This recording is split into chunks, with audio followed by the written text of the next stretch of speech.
Saudando a todos os que participam conosco deste nosso grupo de estudo bíblico, Conexão Bíblica.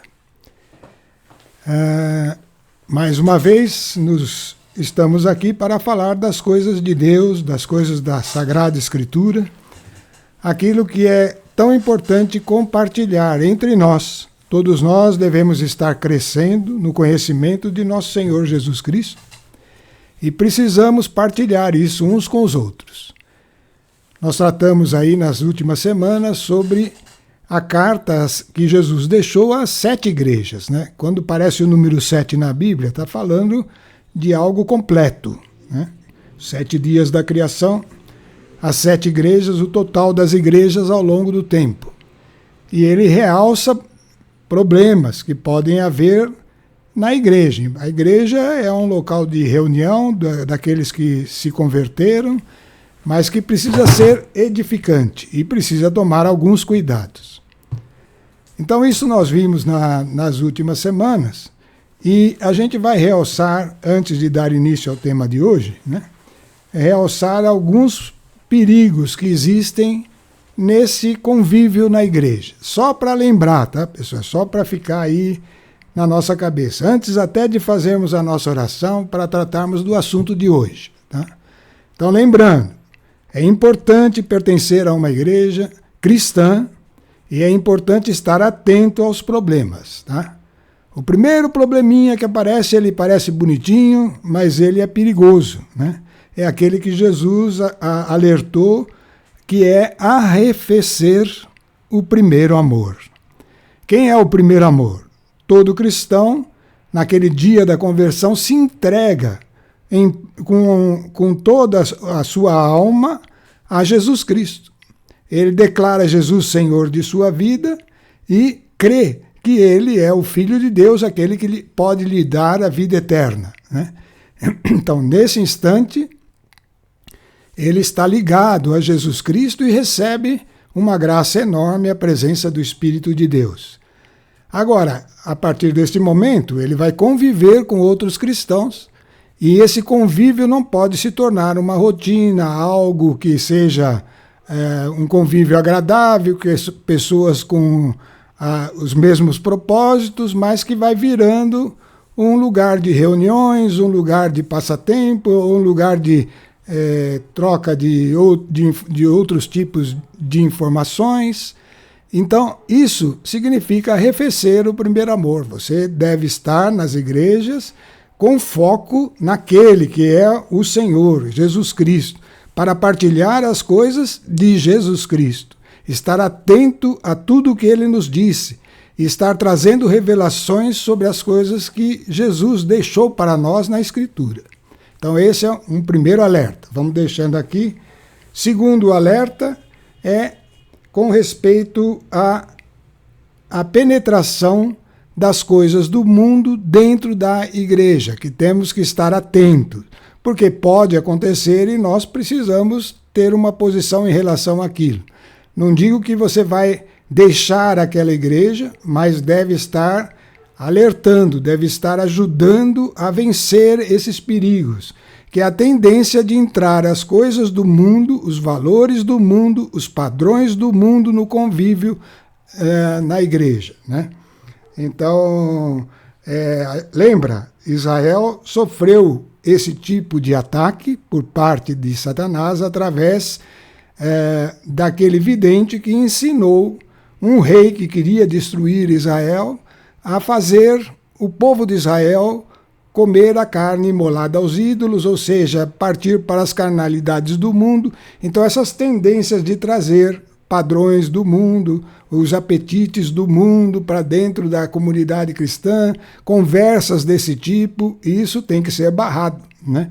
Tem que ser barrado porque senão vai acontecendo uma perda do propósito maior, que é nós estarmos andando na luz. A gente vai começando a misturar trevas com a luz. Né?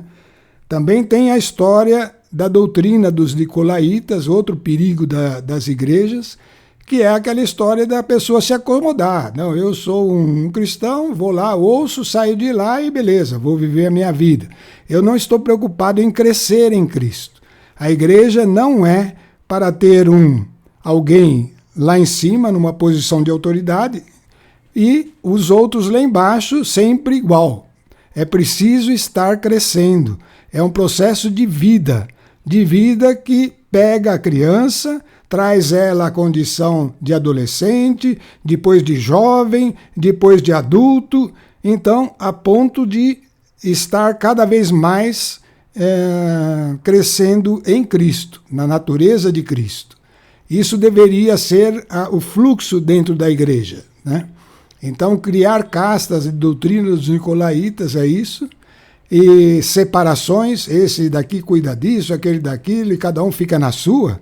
Cuidado, né? Então, são alertas importantes que Jesus deixou para nós. Estou reprisando aqui, né, alguns deles, só para a gente não nos perder aí no que importa realmente, né? Outros perigos, vamos ver aqui. Deixa eu ver aqui. Outro problema é permitir Jezabel.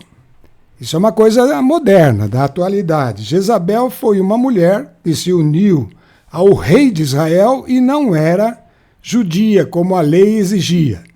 O que representa isso? Representa a igreja fazer pactos de aliança com o mundo, começar a pegar padrões do mundo e ajustar eles para que possa ser aceito dentro da igreja, né? Coisas do mundo mesmo, do modo de ser do mundo, colocar valores que não estão nas escrituras, como se tudo bem, isso aqui pode, tá? Então isso é permitir Jezabel, né? Jezabel que seduzia os servos e ensinava-lhes a praticar imundícies e a comer carne imolada ao ídolo. O que é isso? É estar alimentando-se das coisas do mundo. Então, é outro erro importante, para a gente verificar se nós não estamos andando por estes caminhos, né? Outro aspecto importante é aquele que fala da última igreja, que fala em o cristão que vai se ficando morno, nem frio nem quente, e que Jesus ameaça estar vomitá-lo de dentro de si, né? Por que isso? Porque é o cristão que vai fazendo da religião uma rotina. Ele vai lá simplesmente cumprir uma obrigação e sai dali e é igualzinho à pessoa do mundo. Isso é um exemplo dado para as igrejas próximas do tempo aí que nós estamos tratando, que é o final dos tempos, onde a fé vai esfriando. E, portanto, as pessoas usam aquilo como uma atitude bonita, respeitável, mas que não tem nenhum valor de transformação. Então, tudo isso a gente está chamando a atenção antes do início de entrarmos efetivamente no livro do Apocalipse, porque são coisas importantes. O convívio entre cristãos não pode ser esquecido e deve ser de partilha de ensinamento. É isso que a gente faz aqui nesse grupo, mas deve ser feito entre nós, no dia a dia, né? Isso é uma coisa. Esses assuntos devem estar presentes no nosso convívio com outros cristãos, tá? Então, esse alerta queria deixar aqui. E agora nós vamos tratar do assunto de hoje, que é um assunto importante, né? Nós vamos não começar efetivamente o livro do Apocalipse olhando texto por texto, mas vamos fazer o mesmo que nós fizemos nas cartas, dar uma olhada na estrutura geral do livro do Apocalipse. Para isso, nós vamos pedir aqui em oração, vamos nos colocar na presença de Deus e pedir esse socorro, essa ajuda, esse poder do Espírito de Deus, porque vamos tratar de assuntos que exigem revelação e que nós temos certeza que não vamos passar tudo o que contém essa palavra, mas vamos estar crescendo nela. Esse é o nosso propósito. Precisamos estar crescendo nessa palavra, entendendo o que Deus nos deixou a respeito do final dos tempos e aprendendo. Então vamos orar e reunidos em nome do Pai, do Filho e do Espírito Santo. Primeiro de tudo, Senhor, vos damos graças por estarmos aqui, por sabermos, ó Deus, por tua graça, a importância do teu reino, a importância da vida de Jesus Cristo que morreu por nós e a presença do teu Espírito em nós. Te damos graças, Senhor, por estarmos aqui partilhando isso. E que todos os que estão acolhendo essa palavra, Senhor, possam ser edificados. Que todos nós saibamos, Senhor, nos conformar à natureza de Cristo e aprender com o Espírito Santo a sermos cada vez mais semelhantes a Ele em todas as coisas. Tudo nos destes para isso. Não estamos sozinhos. O teu Espírito está conosco. E isso declaramos em nome de Jesus Cristo. Amém. Bom, fizemos essa introdução aí e agora vamos entrar então nessa estrutura, tá vendo aí que está na tela, né, do livro do Apocalipse. Vamos lá. Por que eu estou querendo ver a estrutura desse livro? É um livro que está tratando de coisas que ainda não aconteceram ou que já estão acontecendo, mas no nível crescente, ainda inicial, né? E, portanto, é cheio de mistérios, mas que nós temos, como eu disse, a ajuda daquele que conhece tudo, o Espírito Santo, que é um com o Pai e com o Filho. E que é o autor desse livro sagrado que é tão importante para nós, a Bíblia. Homens inspirados pelo Espírito escreveram toda a Escritura de Deus. E toda ela é inspirada por Deus, né? Então nós vamos vamos começar agora a tratar desse livro que é complexo. Ele trata de uma coisa futura, né, de eventos futuros, e, portanto, precisamos desse socorro continuamente. E eu fico tranquilo, porque sei que não preciso estar falando o total do conteúdo revelado de cada parte. Se a gente consegue chegar a um nível, isso já é uma aproximação maior da luz e isso vai acelerar o processo. Lá adiante vamos crescendo cada vez mais. Sob esta condição, nesta visão, é que a gente deve permanecer na leitura da palavra de Deus e buscando respostas, porque, mais uma vez eu insisto, não estamos sozinhos. O Espírito Santo está conosco e ele vai nos revelando tudo, passo a passo, na medida da nossa capacidade. Bom, essa estrutura, ela ajuda porque você fica com uma visão do todo desse livro das Escrituras, que é o Apocalipse. Tem uma visão geral. Já vimos a carta às igrejas, né? Aquela visão sacerdotal de Jesus, todos aqueles alertas que ele deu para nós. Então isso tem que ficar guardado. Ele chama a atenção dos erros, chama a atenção, elogia o vencedor, aquele que estará lá no reino eterno. Então nós precisamos desses detalhes vistos claramente e depois então aperfeiçoando na medida que vamos repassando várias vezes por estas leituras, tá? Então vamos lá. Começando aí, eu dividi em capítulos agora, que fica mais fácil de concentrar o conteúdo, né? O capítulo 4 e 5, conforme está escrito aí na tela, é a visão de uma corte celeste e do livro selado com 7 selos. Isso está escrito lá de uma maneira muito mais ampla, muito mais detalhada e mais bonita, inclusive, né? Mas a gente está querendo deixar só o sentido mais básico do assunto. Então, João teve uma visão de uma corte celeste, onde estava o trono, uma visão de alguém que ele não conseguia distinguir, porque era a presença do próprio Deus Pai, né, ocupando o trono, daqueles que o cercavam. É um texto que você precisa ler lá com calma, tá? Mas essa visão da corte celeste chama atenção para uma coisa. Na mão daquele que estava sentado no trono, então, estava um livro selado com 7 selos.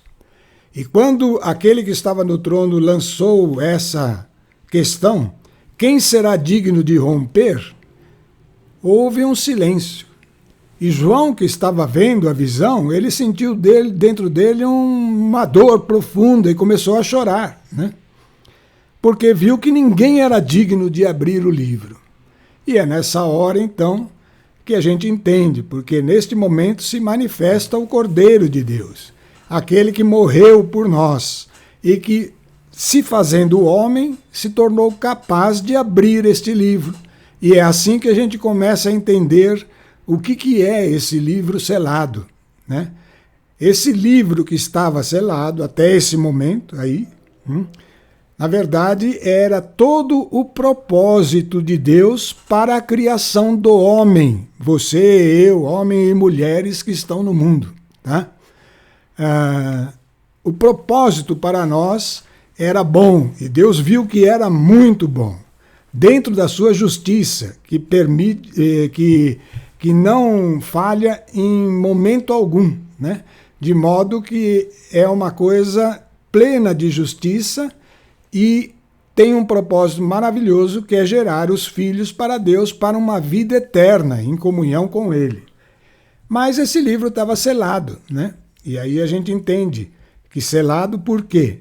Porque o primeiro homem, Adão, que deveria gerar todos aqueles, a descendência que faria parte dessa corte celeste, ele se desviou por uma influência de Satanás, e aqui é importante essa palavra, influência, a gente tem chamado a atenção, isso são o modo de agir do Espírito, e aceitou a palavra de Satanás no lugar da palavra de Deus. Esse é o nosso perigo, a mesma coisa, tá? Nos nossos dias, né?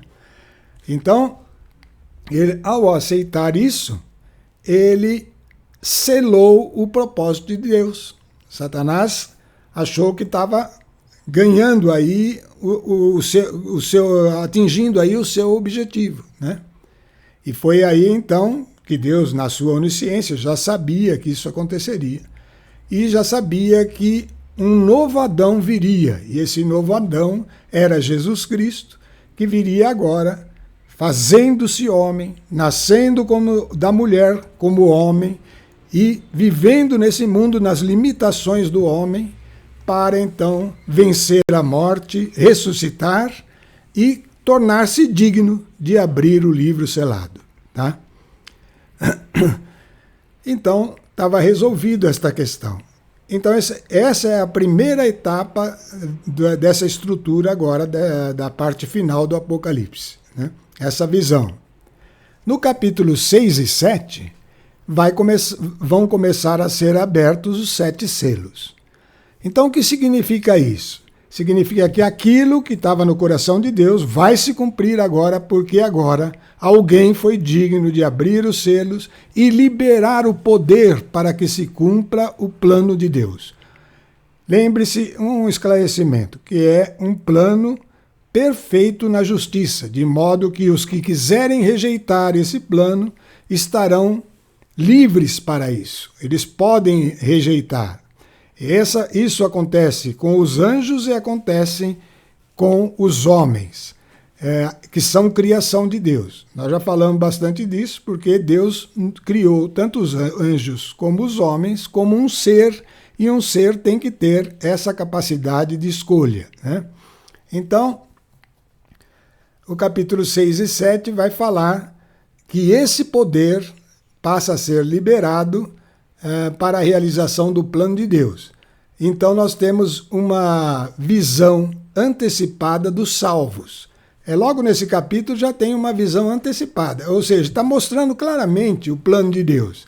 Nessa visão ele fala de 144 mil, que são judeus, que é o número 12, vezes 12, 144 mil, que é um número grande, né? Relativamente aos judeus. Por quê? Porque os judeus, eles foram gerados a partir dos 12 patriarcas, né, os filhos de Jacó, né, e depois, então, eles, nessa época, no tempo devido, eles serão aperfeiçoados pela doutrina dos 12 apóstolos, que é o Evangelho de Jesus Cristo, e poderão estar participando, então, desse reino eterno. Isso é um pacto de Deus com a descendência de Abraão, tá? Então, aí, né, nesse capítulo em que mostra o propósito, né, de Deus lá no início da criação, vai se cumprir agora com a abertura dos 7 selos, e então ele tem a visão antecipada dos 144 mil judeus, mas logo na sequência o texto começa a falar de uma grande multidão, que ninguém podia contar, embora tenha um número exato definido, mas que é muito grande a multidão, que representam todos os cristãos. Então essa visão já está aí antecipada, que é para mostrar qual é o propósito de toda a criação e que vai se cumprir no Apocalipse, né? Capítulo 8 a 11. Aí começa efetivamente a serem rompidos os selos, tá? Então, Jesus foi julgado digno de abrir os selos,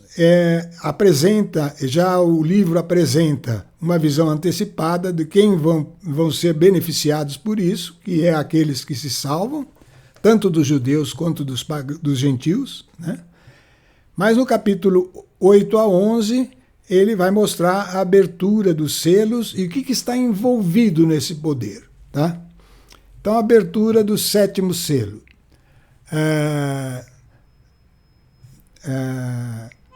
7 anjos recebem 7º selos? Dos 7 selos, né? 7 anjos recebem 7 trombetas. Não, aqui são trombetas já, né? Liberando poder para aplicar a visão antecipada. Ah, tá certo, né? Então esse poder aí, a função dele é gerar aí a visão um número exato de judeus que serão convertidos e um número exato de cristãos, que é uma grande multidão também de convertidos. No capítulo 8 a 11, aqui começa então a próxima etapa. A primeira etapa do Apocalipse vai tratar, nesses 2 capítulos 6 e 7, sobre a abertura dos selos. A próxima etapa, ela começa com o 7º selo. Ela começa, né? Na abertura do 7º selo acontece o quê? 7 anjos recebem 7 trombetas. Então você vê que do capítulo 6 e 7 para o capítulo 8 e 11, existe um tempo real aqui neste mundo muito grande, né? Porque aqui ele estava rompendo o selo, ia começar todo o processo de evangelização, né? E aqui, então, no capítulo 8, já está acontecendo algo mais importante. O que é? 7 trombetas vão começar a soar. E nós vamos entender o que é isso. O que significam esses sons das trombetas, né? As trombetas são eventos que chamam a atenção, que causam alarme. São, por exemplo, na estrutura medieval lá, né, dos castelos, onde a chegada do rei era anunciada com trombetas. Assim como um perigo de ataque do inimigo era anunciado com trombetas, né, para que todos se preparassem para aquele evento. E isso acontece na história da humanidade também. 7 anjos recebem 7 trombetas. E cada trombeta representa um desses eventos que anuncia o quê? Está escrito aí, eventos de alarme quanto à iminência do juízo de Deus, que é a vinda do juízo, que é justamente o assunto do Apocalipse, tá? Com o soar da 7ª trombeta, nós estamos andando rápido, isso aqui é só um resumo geral, né? Então vão soar 7 trombetas, e com o soar da 7ª trombeta ocorre a visão do anjo com um pequeno livro aberto. Isso é outra coisa interessante. Por isso que precisa conhecer a Bíblia como um todo. Isso daqui ajuda também a gente ir falando sobre como como interagir com esse livro que é o livro que Deus deixou para nós, né? Tudo que está escrito na Bíblia é inspirado pelo Espírito Santo e tudo tem um sentido, não está ali à toa, né? Ali no Velho Testamento existe um texto lá no livro de Ezequiel que fala para Ezequiel sobre o pequeno livro aberto. Esse pequeno livro aberto que ele entregou ao profeta para que ele colocasse na boca e comesse o livro, era uma profecia que tinha que ser lançada, que tinha que ser entregue a Israel para que ele ficasse atento, para não cair no erro, que depois eles acabam até caindo, né? De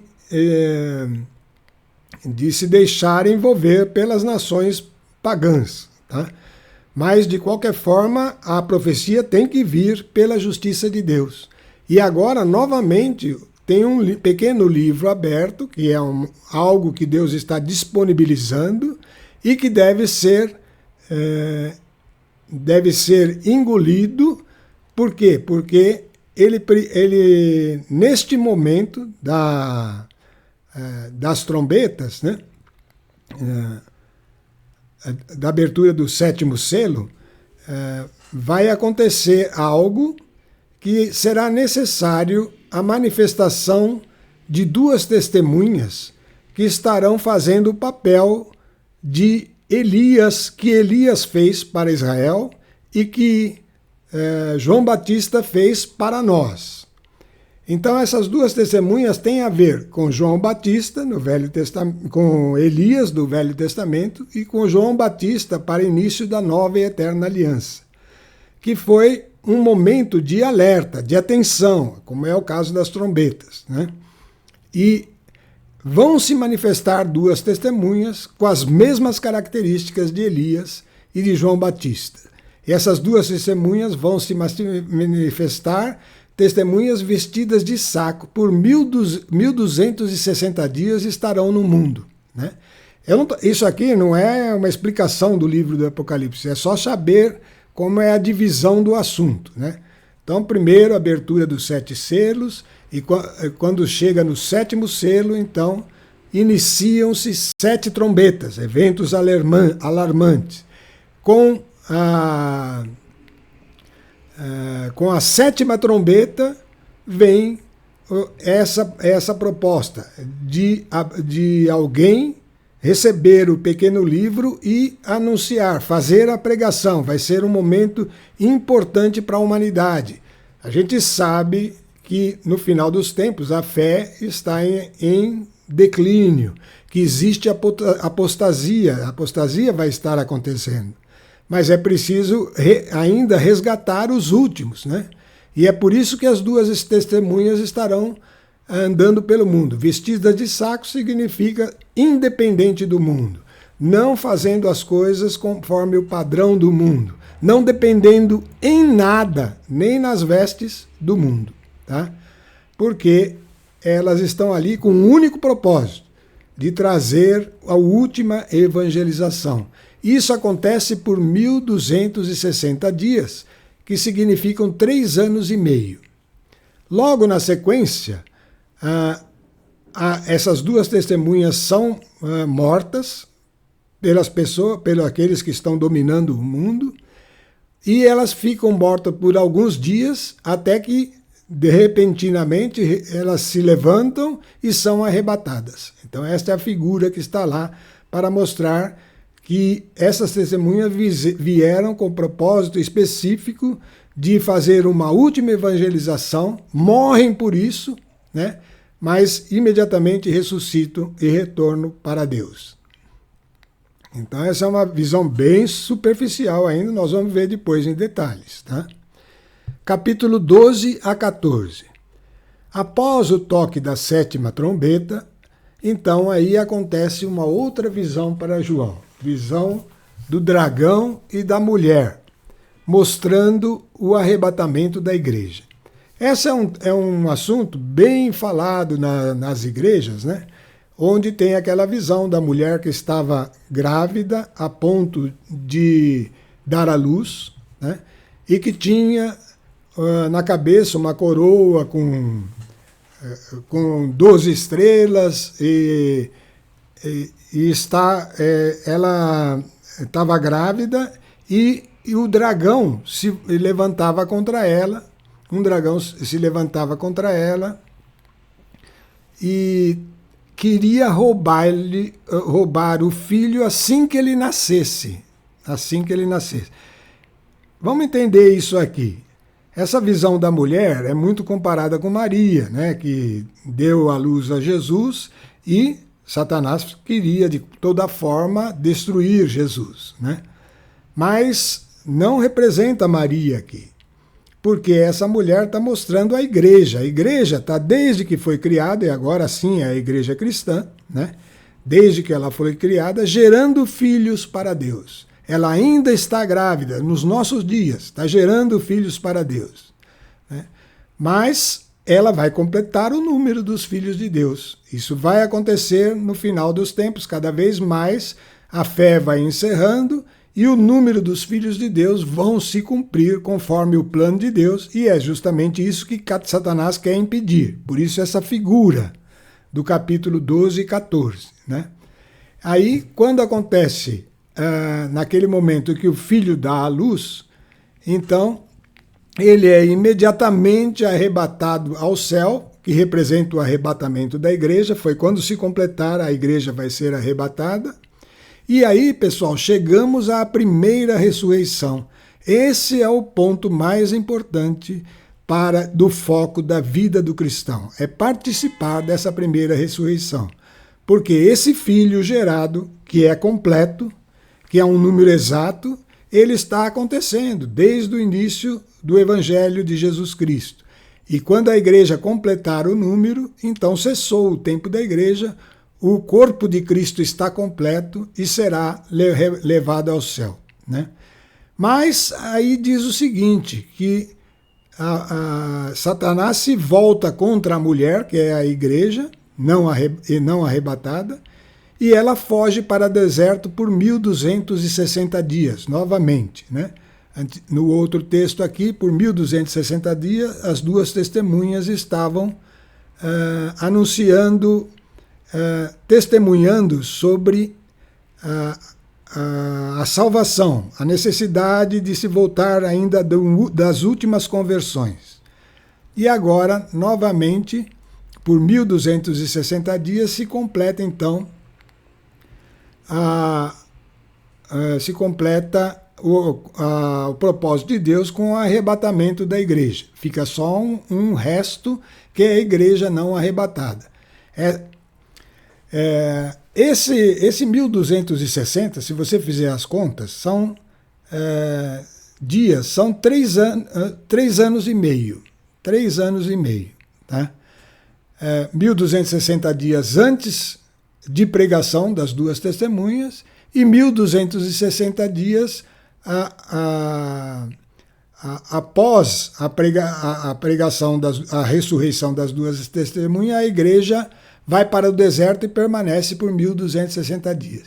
É aqui que se completa a última semana de anos prevista pelo profeta Daniel. Você vê como a Bíblia é um todo, né? O profeta Daniel lá atrás havia previsto algo que aconteceria no final dos tempos, né? Por meio do Espírito de Deus, e que seria referente a uma última semana de anos. Então, a semana de anos, 3 anos e meio antes, está completando o número dos filhos de Deus.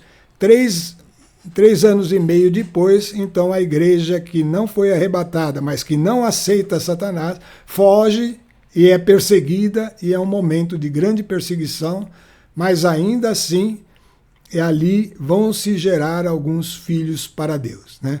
Então, acontece também nesse momento a conversão dos judeus, que até hoje, por causa da entrada dos pagãos, continuam cegos em relação a Cristo.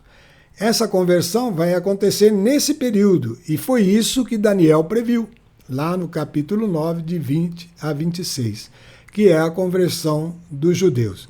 E é isso, nós, no finzinho, se der tempo, a gente vai ler esse texto de Daniel, que mostra claramente que está destinado aos judeus uma data exata para esta conversão, e é nesse período aí, são a última semana dada ao povo de Daniel, que é última semana de anos, 3 anos e meio antes do arrebatamento da igreja e 3 anos e meio depois do arrebatamento da igreja. Nesse período, nessa última semana, os judeus se convertem em massa, conforme falou o apóstolo Paulo, né? Na sequência, Satanás é expulso do céu, no livro, na sequência aqui desses capítulos. Satanás é expulso do céu, precipitado na terra, persegue aquela igreja não arrebatada e inicia uma grande tribulação. Agora é grande, não em tempo, porque a grande tribulação em tempo é a que nós vivemos. Desde que Jesus morreu, se iniciou essa grande tribulação, porque é um confronto entre as forças das trevas e as forças da luz, né? Mas do grande em tempo, em duração, né? Já passam mais de 2000 anos, tá? Agora aqui não, é em intensidade, porque vai ser uma perseguição violenta a ponto daqueles que estiverem, dessa igreja não arrebatada, que estiverem se firmando em manter-se no Evangelho, eles vão ter que deixar tudo, realmente tudo, e não mais participar da vida social desse mundo. Aí sim tem que se isolar completamente, né? Então inicia essa grande tribulação em intensidade. E aí vai começar a se manifestar coisas espirituais no mundo, muito intensas. Existe uma fé, o que Apocalipse chama de fera que sobe do mar, e, portanto, mar representa o abismo, representa as coisas que não fazem parte do habitat do homem, né? Que vem das profundezas. Essa fera que sobe do mar representa um espírito, assim como Deus age na terra pelo Espírito Santo e por Jesus, né, que se fez homem. Satanás vai agir por um espírito maligno, e esse espírito é o espírito da fera, da fera que sobe do mar. E depois existe uma fera que sobe da terra, que é chamada de Anticristo, muito conhecida aí nas fábulas que se contam sobre o final do mundo. Esse Anticristo é realmente um homem, é um homem. Então são os dois personagens importantes para essa época, no plano de Satanás. Eles vão fazer sinais e prodígios com todos os recursos dos homens, né? E eles vão estabelecer o número da fera, esse número 666, que eles vão impor que esteja na mão e na testa dos homens, tá? E aí vem a palavra do Apocalipse: felizes os que doravante morrem no Senhor. E nós vamos ver que em Mateus, no capítulo 24, de 14 a 28, vai falar sobre esse tempo de juízo que vai estar acontecendo na terra. Bom, chegamos aí no capítulo 15 e 16. Aí então nós passamos por o quê? Primeiro, pela abertura dos 7 selos. Depois pela abertura, pelo toque das 7 trombetas, que são alarme, coisas para nós abrirmos os olhos, né, para chamar a atenção. Agora no capítulo 15 e 16, os 7 anjos, com os 7 últimos flagelos, vão derramar as 7 taças da ira de Deus, tá? Então agora veja só, primeiro as 7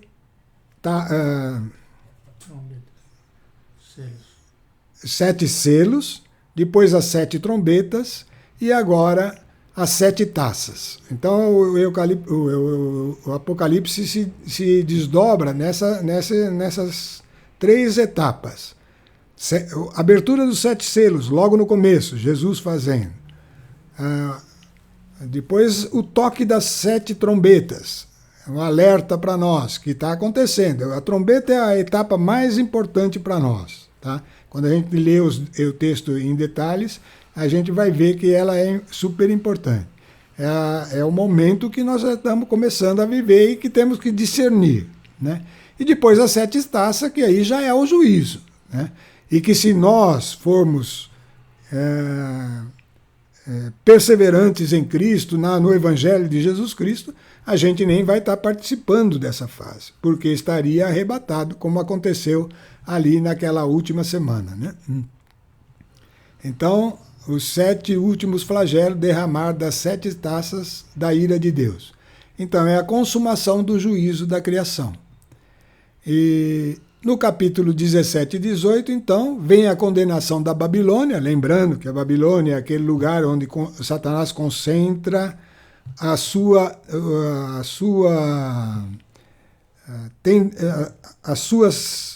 a divulgação das tendências da influência que domina o mundo, e normalmente é uma cidade que predomina sobre as outras em termos de comunicação, né? E aí, então, a última Babilônia, porque a Babilônia vai variando ao longo da história nas regiões geográficas do mundo, mas agora a última Babilônia vai ser condenada e vai, nesse momento, no céu, também tem, nesse capítulo 17 e 18, uma visão do céu das núpcias do Cordeiro, o Rei dos Reis, porque a igreja já está lá. Né? Então já aconteceu a primeira ressurreição. Existem ainda muitas pessoas que não ressuscitaram, uma enormidade de pessoas, mas são as que vão passar pelo juízo, o juízo final. A primeira ressurreição é para aqueles que morrem na fé. Né? Então, a condenação da Babilônia e no céu as núpcias do Cordeiro, aquilo lá, a grande grande propósito do cristão, que é participar das núpcias do Cordeiro, estar lá como a parábola das virgens prudentes, né, que andaram na luz. Capítulo 19, a fera e o falso profeta são lançados no lago de fogo, que é a segunda morte, tá vendo? Aí sim, essa morte é definitiva. Aquela fera que vem do abismo, um espírito, que atua junto com o falso profeta, um homem, que é o anticristo, são lançados definitivamente no lago do fogo, que é a segunda morte. Aí vamos ver capítulo 20, estamos chegando ao final, né, desse estudo do Apocalipse. Estudo do Apocalipse bem resumido, aqui é só uma visão da estrutura. Né? Capítulo 20 vai acontecer a prisão de Satanás por 1000 anos. Então a fera e o falso profeta não são Satanás, ele ainda está aí, mas agora ele é preso por 1000 anos. E Jesus vai reinar com a igreja arrebatada e com os judeus escolhidos, aqueles que se converteram, já ressuscitados, né? Ou arrebatados, ressuscitados ou arrebatados, que formam esse grupo de igreja e judeus por 1000 anos na terra. Então é o que está escrito lá. 1000 anos Jesus vai estar reinando ainda nesse mundo sobre as nações que restaram, mas agora com esses participantes da primeira ressurreição e com os judeus convertidos. Né? Após os 1000 anos, vai acontecer um evento que ninguém fala disso, mas vai acontecer a libertação de Satanás, para ele novamente agir sobre estas nações que estariam ali participando do milênio, do período do milênio. Então, aqueles que estarão vivendo nessa etapa. E isso também faz parte de um processo de justiça de Deus. Tá? É um detalhe que na ocasião a gente pode falar mais. Tá? Após 1000 anos, então, Satanás é liberto e ele consegue, com seu poder de sedução, que é o mesmo poder que vem atuando desde Adão, né, a sedução parcial das nações presentes no milênio. Não dos ressuscitados, mas daqueles que são homens e que estão vivendo o milênio e que não mais estão sob o processo de se tornarem filhos de Deus, mas que estão vivendo ali numa condição em que já tem a visão da presença de Jesus e, portanto, aqui não existe mais a questão da fé. porque a fé é a certeza daquilo que você não vê. Não adianta ter certeza daquilo que você está vendo. Aí só mesmo pela lei. E essas nações que estarão vivendo lá estarão sob a lei. Mas Satanás vai agir novamente sobre elas após os 1000 anos. E vai seduzi-las, de modo a levá-las a voltar-se contra aqueles que estão reinando, e vai ser a batalha de Gog e Magog, e Satanás então é derrotado, obviamente, nessa luta, e lançado no lago de fogo, que é a segunda morte. Tá? Então, na sequência, o que acontece? No capítulo 20, a segunda ressurreição, e aí o julgamento, aquele que está lá em Mateus, que separa ovelhas de cabritos. Isso vale para as nações que viveram no milênio, vale para os homens que morreram sem se converter, né, e que não se tornaram filhos do maligno, de alguma forma. Um julgamento justo separará ovelhas de cabrito. Aqui não existe mais a possibilidade de se tornar, do ser humano tornar-se filho de Deus. Isso já se cumpriu na primeira ressurreição. Mas a segunda ressurreição vai separar as ovelhas, aqueles que vão poder estar no reino, não para reinar, mas para estar sob a lei eterna do reino de Deus. Tá?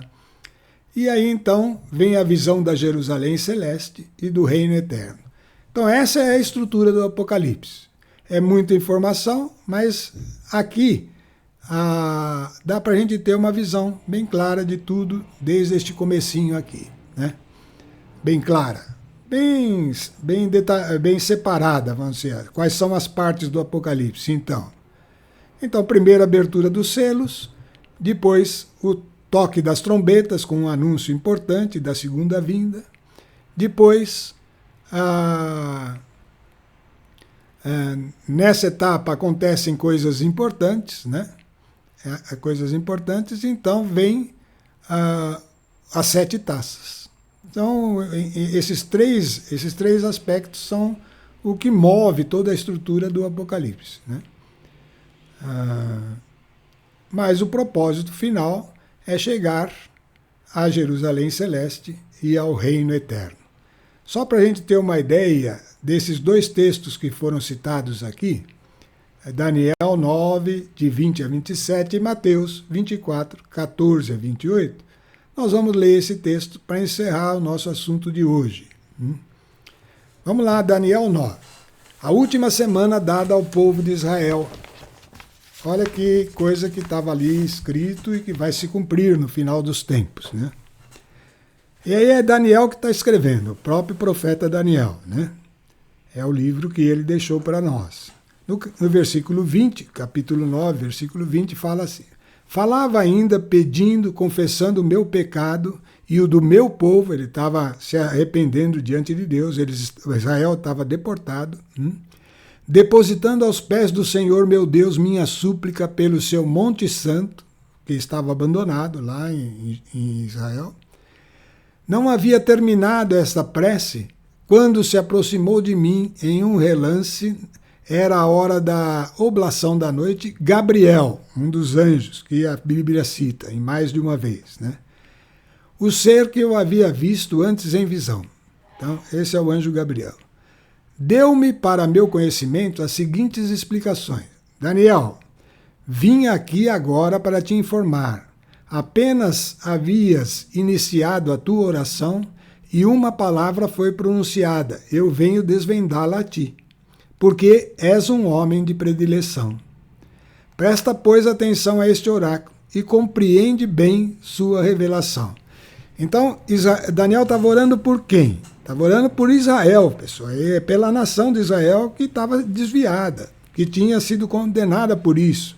Mas tinha ainda aqueles que, a nata, né? Aqueles que permaneciam na fé no Deus vivo, no Deus de Abraão, de Isaac, de Jacó, de toda a tradição da lei, tá? Daniel era um desses, forte nesse aspecto. E ele, então, estava orando por isso e aconteceram estes fatos. Então, aí veja o que o anjo continua falando para Daniel. 70 semanas foram fixadas ao teu povo e à tua cidade. Então foi dado 70 semanas ao povo de Israel e à cidade santa, para dar fim à prevaricação, selar os pecados, expiar a iniquidade e para instaurar uma justiça eterna. Foi dado 70 semanas, é uma coisa esquisita. Já passou muito mais de 70 semanas desde esse dia em que Daniel estava orando, né? Mas vamos entender, 70 semanas aí tem a ver com aquelas semanas de anos, tá? Então são semanas de anos. 70 semanas foram fixadas. Para instaurar a justiça eterna, encerrar a visão e a profecia, ungir os santos dos santos. Sabe, pois, e compreende isso, desde a declaração do decreto sobre a restauração de Jerusalém, porque Jerusalém estava deportada, Jerusalém estava abandonada, né? Israel deportado. Então, desde a declaração do decreto para a restauração de Jerusalém, é um decreto que vai ser dado lá na nação que dominava Israel na época, né? Até um chefe ungido, esse chefe ungido que vai permitir isso, haverá 7 semanas. Então estava dizendo para Daniel que dali 7 anos, porque eram semanas de anos, alguém daria, um chefe ungido, daria o decreto de restauração de Jerusalém. Depois, durante 62 semanas, então 62 semanas depois, ressurgirá, vai surgir novamente Jerusalém, será reconstruída com praças e muralhas nos tempos de aflição. Depois dessas 62 semanas, um ungido será suprimido e ninguém será a favor dele. Então vamos entender o que está dizendo aí. Está dizendo que quando Israel voltasse, reconstruísse o templo, lembra de Zorobabel e de Josué, que foram chamados para construir o templo? Depois que construísse o templo, aliás, depois que se instalasse lá em Jerusalém e começasse o processo de restauração de Jerusalém, né? Haverá 7 semanas. Depois, durante 62 semanas, então é o período de Israel, permaneceu naquele templo e viveu até que viesse Cristo, foram 62 semanas de anos, em que Israel foi surgindo, mas foi tempo de aflição, estava sempre sob ameaça, com os povos tentando dominá-los e tal, né? Mas eles estavam resistindo lá. Aí um ungido será suprimido. Esse ungido, quem será? Né? Está apontando aqui para alguém que ninguém era a favor dele. Naquele momento, ele estava só por ele ali. É o próprio Senhor Jesus Cristo, né? Então, a partir desse momento, Jesus é morto. A cidade e o santuário serão destruídos, e acontece mais para frente, né? Depois que Jesus morreu. Vai ser destruída novamente Jerusalém e o templo por Roma, né? Pelo povo de um chefe que virá, e seu fim chegará com uma invasão. Até o fim haverá guerra e devastação decretada. Então foi quando Roma destrói o templo, e o próximo versículo, que vai citar aqui no texto, situa-se milhares de anos depois. Por que isso? Vamos entender aí, vamos ler o próximo versículo. Aí o próximo versículo diz uma palavra misteriosa, que está assim: concluirá com muitos uma aliança sólida, uma sólida aliança, e por uma semana, e no meio da semana fará cessar o sacrifício e a oblação. Vamos entender, aqui é importante para nós. Sobre a asa das abominações virá o devastador, até que a ruína decretada caia sobre o devastado. Bom, estamos falando aí de um mistério que é o seguinte: para Israel foram dadas 70 semanas, 70, mas já passou muito mais do que 70 semanas até o tempo em que Israel vai se converter novamente, passou muito mais. Mas o que aconteceu? Nessas 70 semanas, 7 semanas, esperaram por um chefe ungido. Então, 70 semanas. Esperaram 7 semanas por um chefe, que foi Ciro, que permitiu a restauração de Israel. Né? Depois, durante 62 semanas, Israel está sendo reconstruído, o templo está lá, ainda é tempo de perseguição e tal. Então, 62 mais 7 dá quantas semanas? 62 semanas mais 7 dá 69 semanas. 69 semanas. Fica faltando uma semana. Fica faltando uma semana para quê?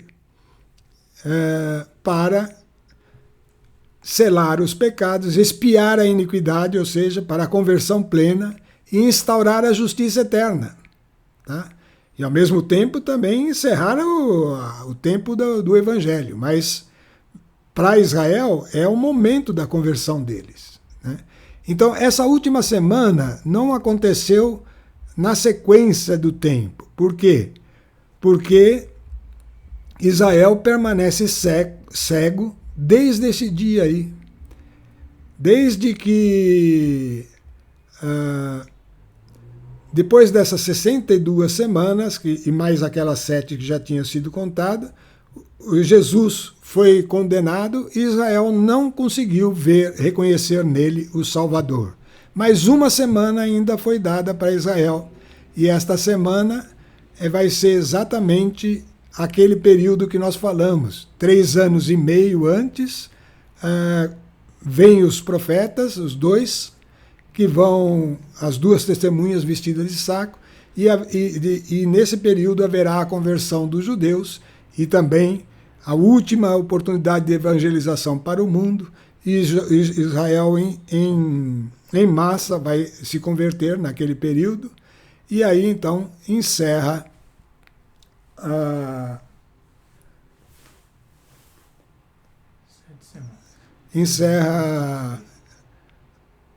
concluirá por uma semana, e no meio da semana então encerra essa aliança por uma semana, e no meio da semana cessar o sacrifício e a oblação, está falando de alguém, daquele anticristo, né, que vem, e ele vai parecer bom durante 3 anos e meio, mas a partir dos 3 anos e meio, que dá essa última semana, ele vai fazer cessar o sacrifício e a oblação. E sobre as asas da abominação virá o devastador, e até então acontece a ruína final. Né? Mas nesse período é a conversão dos judeus, que nós vimos lá. Bom, isso aqui é uma visão bem rápida do todo do Apocalipse. Para ter uma noção disso, a ideia era simplesmente mostrar como se divide cada parte, mas nós vamos ver detalhe a detalhe agora a partir das próximas semanas. Bom, vamos ler então o que Jesus falou sobre esse período, sermão de Jesus que anuncia a sua segunda vinda. Mateus 24 vai estar lá. Esse evangelho do reino será pregado pelo mundo para servir de testemunha a todas as nações, e então chegará o fim. Olha só, o evangelho está sendo pregado, os judeus não se converteram, eles estão como que cegos ao evangelho. Tá? Mas nós temos a oportunidade, eles estão cegos justamente para que nós entremos, nós cristãos, não judeus. A oportunidade é enorme em todo esse período. Né?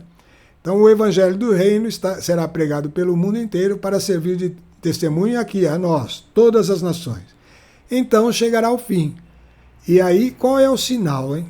Quando virdes estabelecida no lugar do santo a abominação da desolação predita pelo profeta Daniel. O leitor entenda bem, então os habitantes da Judéia fujam para as montanhas, é o momento. A abominação da desolação, pessoal, é a apostasia plena, é o encerramento da fé. É um período em que não se geram mais filhos de Deus e que a igreja se torna um instrumento de ação de Satanás. Né? Então, nessa hora, aqueles que têm olhos para ver, né? É o que estava escrito aqui no Daniel 9, olha lá. Concluirá com muitos uma aliança sólida por uma semana, e no meio da semana fará cessar o sacrifício e a oblação. Esse sacrifício e a oração pode ser comparado com a ceia que nós tomamos. A hora que fizer cessar a ceia, ou seja, comer do corpo e beber do sangue, né? Nessa hora, o anticristo conseguir isso, né? Esse momento é exatamente o momento da abominação da desolação prevista pelo profeta Daniel. É isso que Jesus está alertando. Esse é o grande sinal. O leitor entenda bem, então os habitantes da Judéia fujam para as montanhas, aquele que está no terraço da casa não desça para tomar o que está na casa, aquele que está no campo não volte para buscar suas vestimentas. Ai das mulheres que estiverem grávidas ou amamentarem naquele dia, qualquer coisa que impeça de tomar essa decisão de separação definitiva do mundo, ela pode ser dolorosa, né? Rogai para que vossa fuga não seja no inverno, nem em dia de sábado. Né? Porque então a tribulação será tão grande como nunca foi vista, desde o começo do mundo até o presente, nem jamais será. Se aqueles dias não fossem abreviados, criatura alguma escaparia. Mas por causa dos escolhidos, aqueles dias serão abreviados. Então, se alguém vos disser, eis aqui está o Cristo, ou ei-lo acolá, não creais, porque agora não tem mais igreja, não tem mais nada disso, você tem que estar isolado mesmo do mundo. Porque se levantarão falsos cristos e falsos profetas, que farão milagres a ponto, lembra, o anticristo vai vir com milagres e sinais e prodígios, a ponto de seduzir, se isso fosse possível, até mesmo os escolhidos. Eis que estáis prevenidos. Se, pois, vos disserem, vinde, ele está no deserto, não saias. Ou está em casa, não creais, porque como o relâmpago parte do oriente e ilumina até o ocidente, assim será a volta do Filho do Homem. E aí vem uma frase importante para nós aí. Onde houver um cadáver, ali se ajuntarão os abutres. Então, nesse momento de grande perseguição, aqueles que se alimentam do corpo de Cristo, e portanto isso é uma figura usada aí para dizer abutres, né?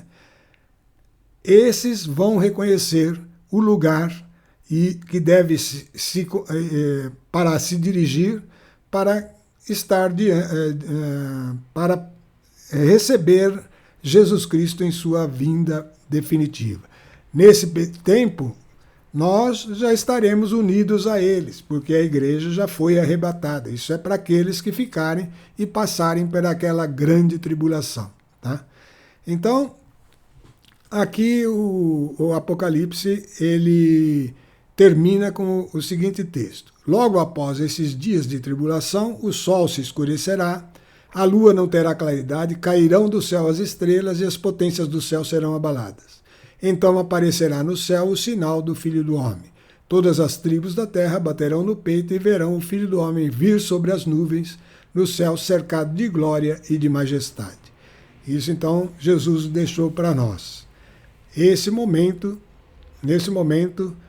é que se inicia então o reinado de Cristo na terra e que Satanás fica preso. Então aquilo tudo que o Apocalipse vai tratar naqueles capítulos finais. Bom, esse é uma visão geral, né? Muito apressada aqui do livro como um todo. Mas é bom a gente ter esse texto e quando a gente começar a ver em detalhes, passo a passo, fica mais fácil da gente voltar aí e nos localizarmos para saber das coisas que estão pela frente e daquelas que já estão acontecendo. Isso é algo importante para nós. Como eu disse, estamos no tempo das trombetas. Começam a acontecer sinais que chamam a atenção. E vai ficar claro quando nós virmos a explicação das primeiras trombetas e como elas se manifestam. Amém? Estamos encerrando aqui por hoje. Então vamos fazer a nossa oração dando graças a Deus por tudo que Ele nos traz na Sua palavra, por essa revelação que é tão grande. Somos limitados, Senhor, para explicar tão grandes mistérios, ó Deus. Mas a Tua presença, o Teu Espírito é a nossa esperança. É Ele que fala na verdade aos corações. Que cada pessoa, por si mesmo, Senhor, que está ouvindo, possa ler as Escrituras, ler este livro e ir tomando ciência de cada ponto. E ir aprendendo, ó Deus, a importância de caminharmos na luz em todo instante e de usarmos a Tua palavra como instrumento de vida todos os dias de nossa vida. Amém.